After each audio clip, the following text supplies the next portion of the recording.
Қордай аудандық орталық кітапханасының қызметкерлері Береке гуманитарлық техникалық колледжінде отанға қызмет қасиетті борыш тақырыбында мазмұнды кездесу өткізді. Шараның негізгі мақсаты жас ұрпақты отансүйгіштікке тәрбиелеу, мемлекеттік рәміздерді құрметтеуге баулу, туған жерге деген сүйіспеншілікті арттыру және ұлттық құндылықтарды насихаттау. Кеш барысында студенттерге отан қорғаушылар күні туралы кеңінен мәлімет беріліп, ел қорғау жолында еңбек етіп жүрген азаматтардың ерлігі мен әскери қызметшілердің еңбегі дәріптелді. Бұл мерекенің әр азаматтың ел алдындағы жауапкершілігін сезіндіретін, патриоттық рухты күшейтетін маңызды күн екенін атап өтілді.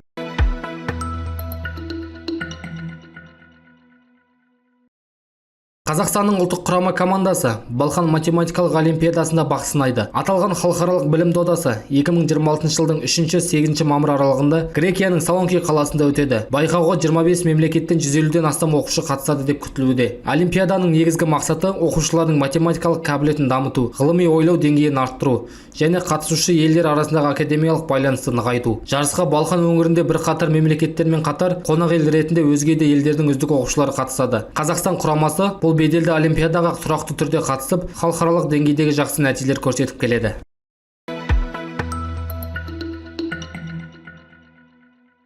Қазақстандық студенттер әзірлеген жасанды интеллект жобасы Нью-Йоркте өткен халықаралық байқауда жеңімпаз атанды. Жоба авторының жұмысы әлемнің түрлі елдерінен келген қатысушылар арасында жоғары бағаланып, инновациялық шешім ретінде ерекшеленген. Байқауда жасанды интеллект саласындағы жаңа технологиялық идеялар мен цифрлық шешімдер сынға түсті. Бұл жеңіс қазақстандық жастардың IT саласындағы әлеуеті артып келе жатқанын және олардың халықаралық деңгейдегі бәсекеде өз орнын нықтап келе жатқанын көрсетілді.